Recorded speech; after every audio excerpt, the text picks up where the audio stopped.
Teleproyecto, arquitectura audiovisual, declarado de interés nacional por el Ministerio de Cultura de la República Argentina.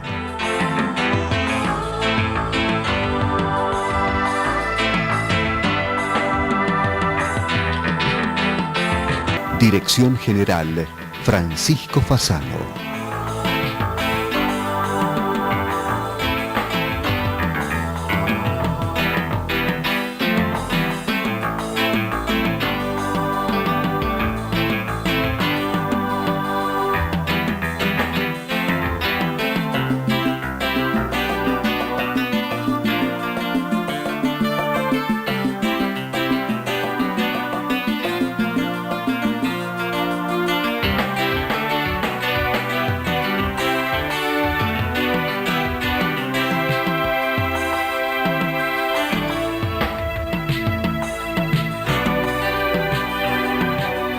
Sociedad Central de Arquitectos. 130 años por la arquitectura. 130 años con los arquitectos. Ya podés ser parte de la Universidad de Morón, con más de 80 propuestas académicas, carreras presenciales y a distancia, con anexos en Capital Federal y Gran Buenos Aires. Informate al 5627-2020 o en www.unimorón.edu.ar. De la materia prima más noble en su estado más puro, Knauf presenta MP75, Rotband y Bauhips, los nuevos revoques inteligentes a base de yeso, con una fórmula desarrollada con tecnología de punta. En aplicación manual o a máquina, de acabado o monocapa, son tan duros como un revoque de cemento, aportan gran maleabilidad y dan a sus obras un excelente acabado liso, blanco y suave. Knauf, inteligencia en yesos.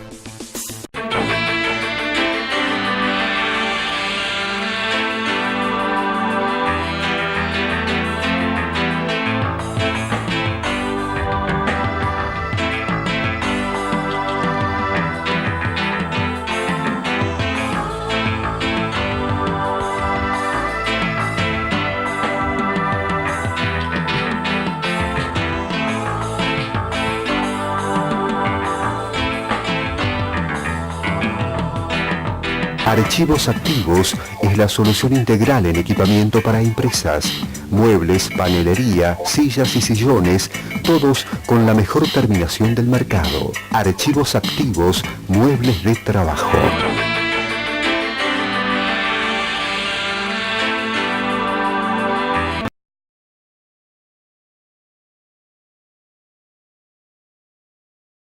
Hola, bienvenidos a una nueva emisión de Teleproyecto Sinónimo de Arquitectura en televisión e internet.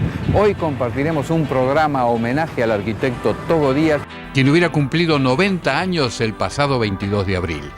Este destacado profesional cordobés fue quien le cambió la fisonomía a su ciudad natal con la incorporación del ladrillo como terminación en las medianeras de edificios de propiedad horizontal, modalidad que luego fuera imitada por muchos de sus colegas. A continuación compartiremos la extensa nota exclusiva que le hiciéramos poco antes de su fallecimiento, donde habla sobre todos los temas, tanto sea personales como profesionales, comenzando con la explicación de cómo del original José Ignacio surgió el sobrenombre Togo. Es un nombre que lo tengo, un sobrenombre, prácticamente desde bebé, porque una tía le hacía bromas a mi madre y me decía gato, mi madre se enojaba, daban vuelta el nombre y finalmente esto terminó en Togo, que bueno, ya para mí se me echó carne, o sea, es más bien raro cuando me dicen José Ignacio, algún viejo compañero de colegio, ¿no?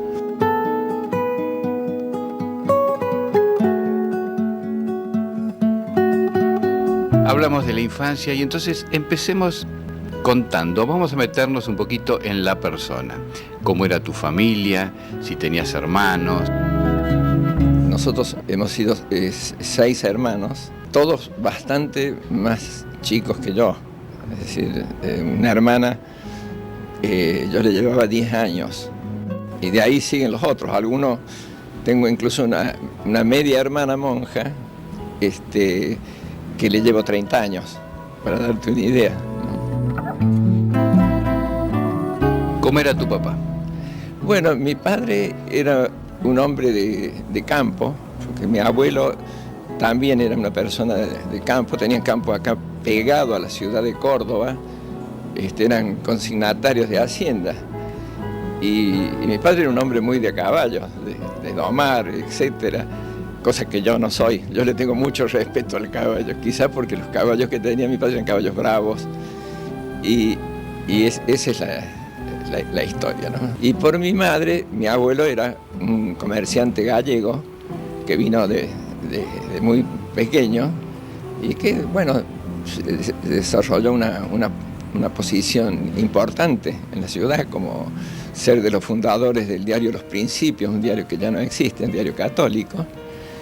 Y entonces esas son las dos ramas de mi familia, familias numerosas las dos. Ese chico crece, va al colegio, ¿cómo era esa época de la primaria, la secundaria? Bueno, pese a que mis amigos, la mayoría, iban a colegios privados, yo he ido a escuelas de la provincia, finalmente he ido al colegio de Montserrat, y yo agradezco mucho mi formación en el sentido de haberme hecho una persona muy amplia. O sea, chicos muy humildes con los que he jugado, podemos decir, en las barrancas. Y lo mismo me ha pasado con el Montserrat, que es una institución donde hice grandes y buenos amigos. Entonces esa cosa de las amistades de siempre, ¿no? Existen, por supuesto, excelentes personas que uno va conociendo en el camino. Entonces en eso todavía creo que Córdoba mantiene algo de esa Córdoba chica, ¿no? ¿Tu mamá qué estilo tenía? Mi madre era una persona muy de hogar, muy prolija, esas personas que le gustaban las cosas, muy sencilla por otro lado, ¿no? Y era una persona muy humilde en su forma de ser, pese a haberse creado en una familia de buena posición, pero yo la recuerdo como una persona realmente buena. Un recuerdo que te surja a la memoria positivo de tu infancia. Yo creo que cuando pienso en la infancia, pienso en los veraneos en la casa de mi abuelo, más allá de lo que hoy es el Cerro de la Rosa, que se iba por un camino de tierra, un lugar que se llamaba Villa Manuela, y mis juegos y las siestas escapándome de la habitación que nos encerraban para dormir la siesta, escaparme a jugar, a sacar peces en la laguna con los hijos del Quintero y con mis primos, que éramos muchos, ¿no? Muchos, y veraneábamos juntos. Pues algunas personas son conocidas como Víctor Martínez, que es primo hermano mío, y hemos jugado de chicos. Y muchas otras personas que se han destacado así, pero esa niñez es impagable, ¿no? Las siestas.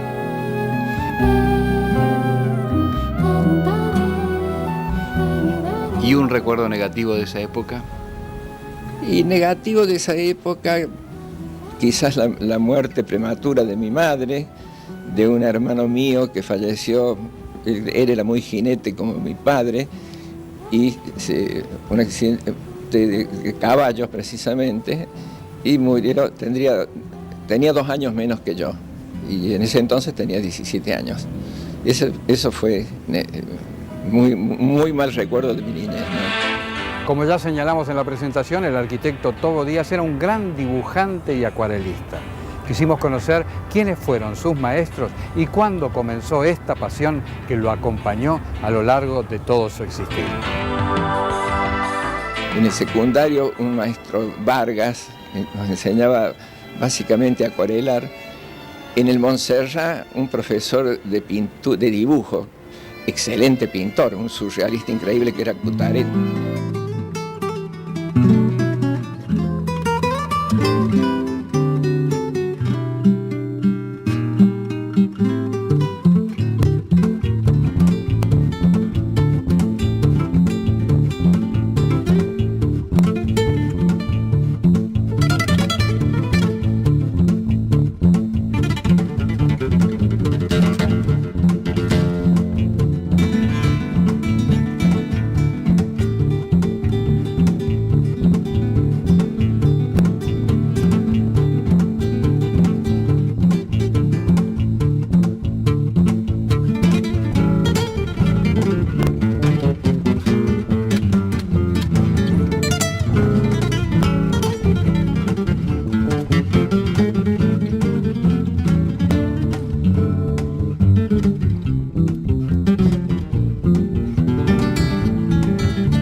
Al estar cursando una carrera, en este caso la arquitectura, hay un momento en el que se comienza a entender cuál es la esencia de la profesión.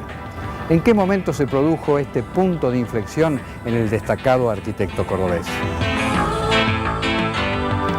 Lo que es arquitectura lo he entendido recién en, digamos, tercer año de la universidad, en un viaje a Tucumán, donde pude conocerlo.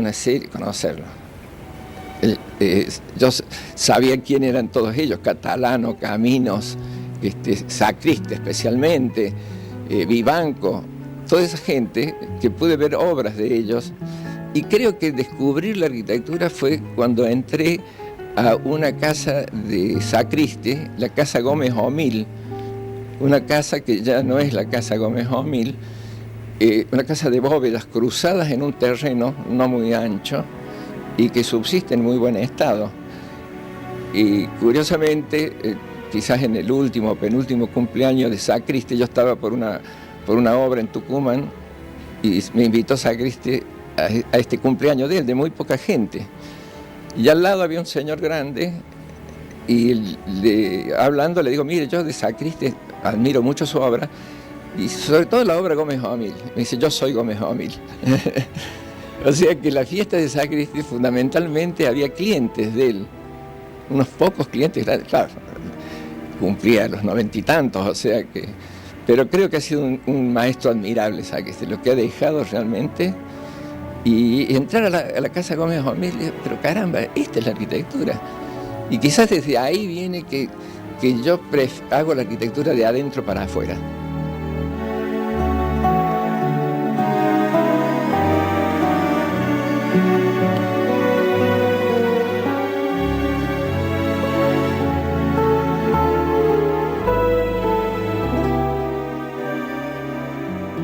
Cuando yo dibujo en planta estoy imaginando el alzado. Y eso es un ejercicio, quizás venga de la facultad cuando estudiábamos descriptiva. O sea, una gimnasia que nos convertía medio en computadora y esa facilidad de imaginar que hoy en día los chicos no tienen que imaginar porque lo ven en la computadora. Y yo creo que es malo que se haya perdido el ejercicio de imaginar previamente, ¿no? Y reconocer que la computadora es una herramienta formidable, pero para mí es un segundo paso. La utilización en gran escala del ladrillo en los edificios de propiedad horizontal le transformó la fisonomía a la ciudad de Córdoba, figurando inclusive en muchos libros como un aporte universal a la cultura arquitectónica regional. ¿Qué lo llevó a adoptar esa modalidad teniendo en cuenta que significaba también mayores costos? Fundamentalmente me gustaba la idea de ir dándole una cierta tranquilidad a esta ciudad tan diversa o dispersa con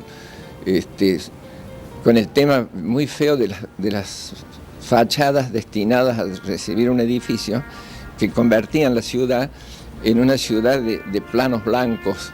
Bueno, con la idea de las medianeras, de la terminación, de ciertos remates. O sea,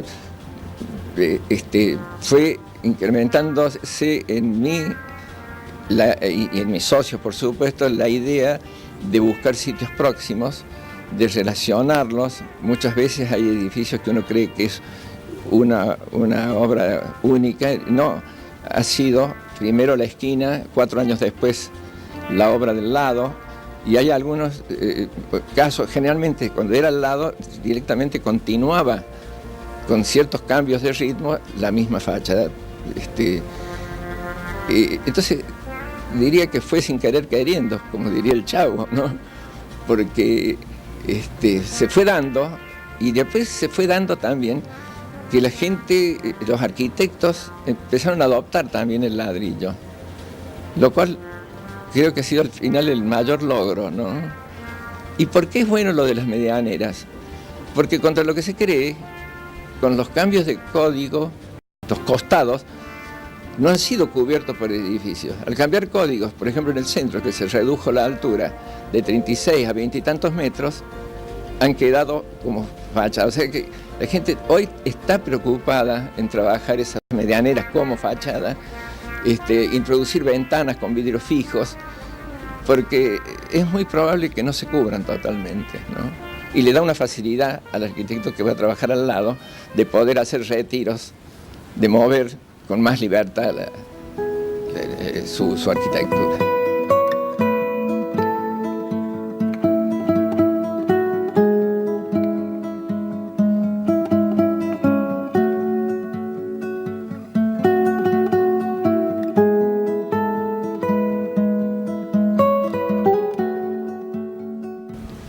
Y ahí viene también el aporte de los detalles de terminación, o sea, si por un lado, bueno, tenías una empresa constructora, se podría solamente con la maquinita de calcular, decir cuánto sacamos de los metros esto, sin embargo, decir, bueno, el negocio no está reñido con la buena arquitectura, entonces, a ver, esos pequeños detalles, los encuentros, los remates.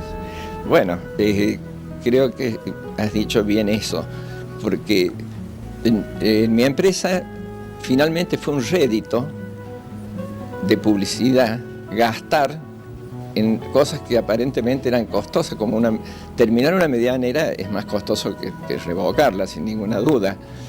Pero empezó a crear la idea de volúmenes de ladrillo. Y lo otro, el detalle. Yo estoy con la tan conocida frase de que Dios está en los detalles, ¿no es cierto? Tenía un gran respeto por las terminaciones, de la cual también Wright es un gran ejemplo, ¿no? Del estudio de la pequeña cosa, hasta a veces del jarroncito que iba a ir en un lugar determinado. Luego esa forma que es clásica, la de hacer un edificio que tiene un basamento, un cuerpo y un remate, y no un edificio que bien puede tener 6, 8 o 10 pisos, porque es simplemente agregarle más a la torta.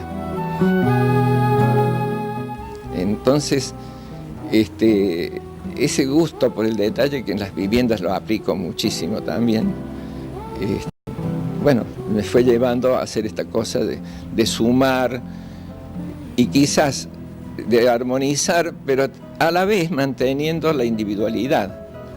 Es decir, sería muy monótona una ciudad donde solo se tratara de repetir las fórmulas vecinas, ¿no es cierto?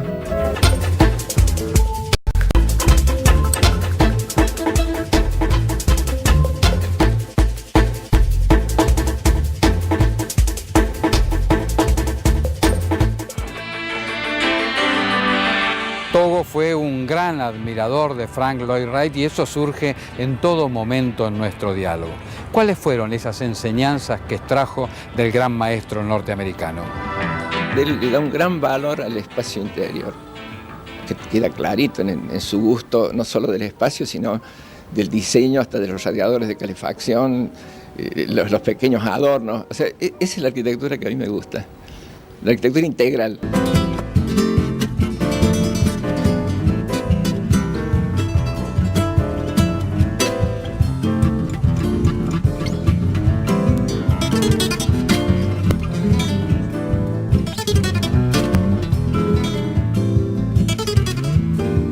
Lamentablemente hay un gusto por lo exterior, como cosa primaria. Por ahí he tenido que pelear para imponer mis ideas, convenciendo a la gente que primero trae una fachada. No hace mucho perdí una obra porque yo no hacía estilo español, y la casa se hizo en estilo español, con sus molduras y remates especiales.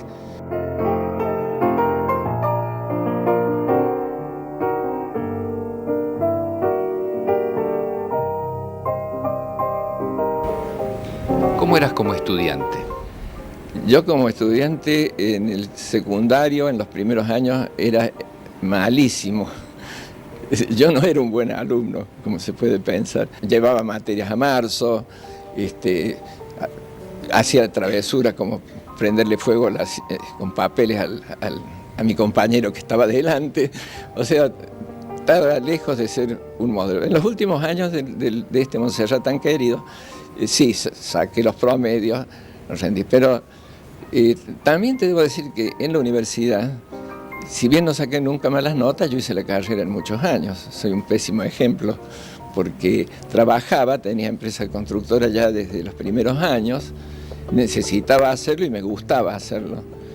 Y casi que me entretenía más lo que sucedía afuera que lo que sucedía en la facultad.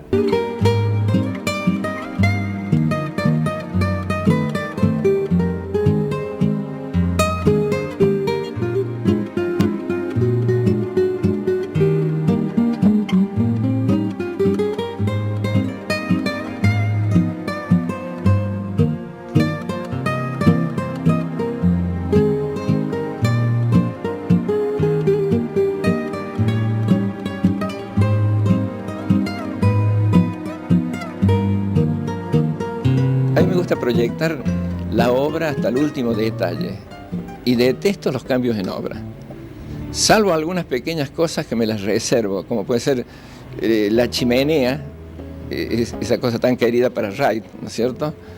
Las escaleras, por ejemplo, las planteo, pero me gusta terminarlas con tiempo, cuando ya veo el espacio armado. Pero no me gusta estar cambiando en obra, y eso se consigue. Tomemos de nuevo el ejemplo de la casa de familia, donde es más claro que está el propietario como una ecuación, el constructor, y donde muchas cosas hay que convencer a la gente que eso va bien, ¿no es cierto?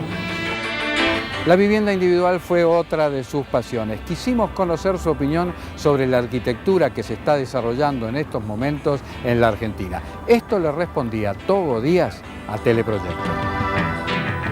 Está pasando algo que es esta mala influencia de los propietarios, donde impulsan a hacer las casas country, digamos, que son todas igualitas, y que además no prueban ningún ingenio, porque simplemente es colocarle un bow window, una mansarda, ventanucos en determinada forma que van... Al querer guardar una cierta fachada, va en detrimento de lo que sucede de adentro a afuera, que quizás esa es una de las grandes conquistas del movimiento moderno, ¿no es cierto? La libertad de ubicar la abertura donde tiene la mejor vista o donde la luz o el sol debe entrar, y no atados a una mala imitación de frentes, ya sea de Punta del Este o de Miami o del que tiene al lado en el country.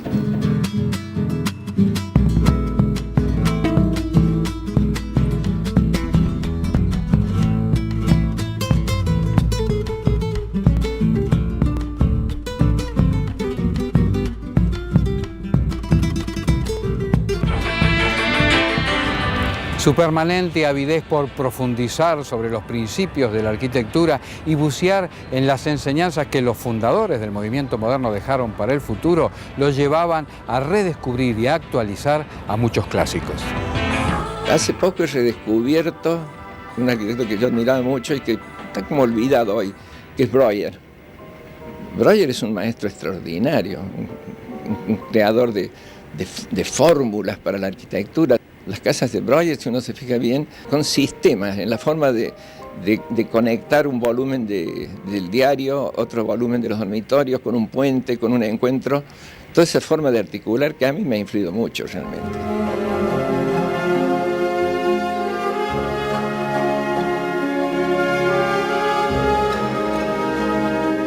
Como cierre, ¿qué consejo le darías a un estudiante de arquitectura que está viendo el programa en este momento?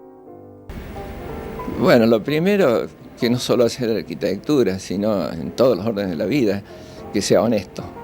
Honesto consigo mismo, honesto, y el honesto en toda su amplitud, que honesto en la producción de su trabajo, honesto incluso en los manejos económicos que puede implicar la arquitectura, ¿no es cierto? Eso en primer lugar. Si es honesto y buena persona, que procure dar lo más de sí y que mire los ojos hacia atrás, porque hay una enseñanza muy grande, desde Palladio hasta Frank Lloyd Wright, Neutra, Le Corbusier, y no pretender hacer su arquitectura. Yo creo que eso viene solo. Esta es mi arquitectura. A mí me han preguntado muchas veces, cómo hice un estilo. Es que yo nunca he pretendido hacer un estilo. Yo he hecho para cada caso lo mejor, lo más oportuno a mi criterio. Y siempre teniendo en cuenta una actitud de servicio. Es decir, que más que pensar en la tapa de la revista, pensar en cómo va a vivir esa persona.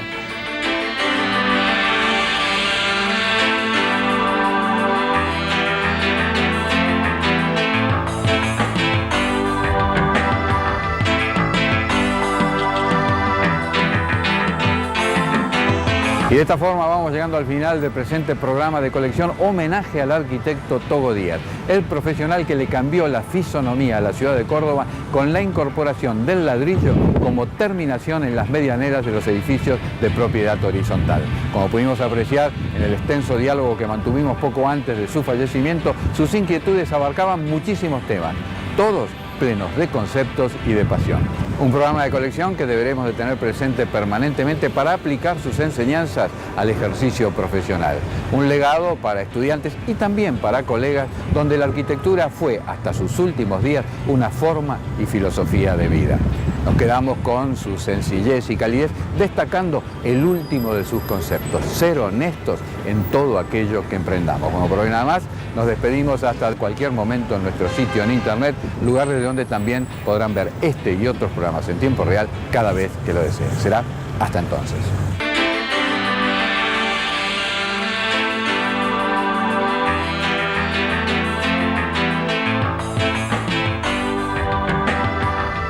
Sociedad Central de Arquitectos. 130 años por la arquitectura. 130 años con los arquitectos. Ya podés ser parte de la Universidad de Morón, con más de 80 propuestas académicas, carreras presenciales y a distancia, con anexos en Capital Federal y Gran Buenos Aires. Informate al 5627-2020 o en www.unimoron.edu.ar. De la materia prima más noble en su estado más puro, Knauf presenta MP75, Rotband y Bauhips, los nuevos revoques inteligentes a base de yeso, con una fórmula desarrollada con tecnología de punta. En aplicación manual o a máquina, de acabado o monocapa, son tan duros como un revoque de cemento, aportan gran maleabilidad y dan a sus obras un excelente acabado liso, blanco y suave. Knauf, inteligencia en yesos.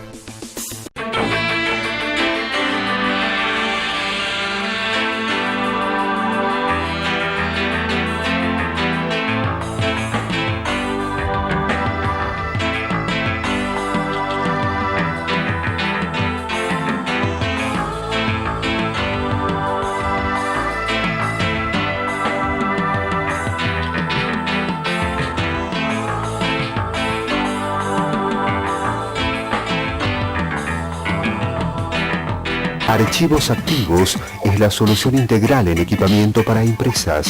Muebles, panelería, sillas y sillones, todos con la mejor terminación del mercado. Archivos Activos, muebles de trabajo.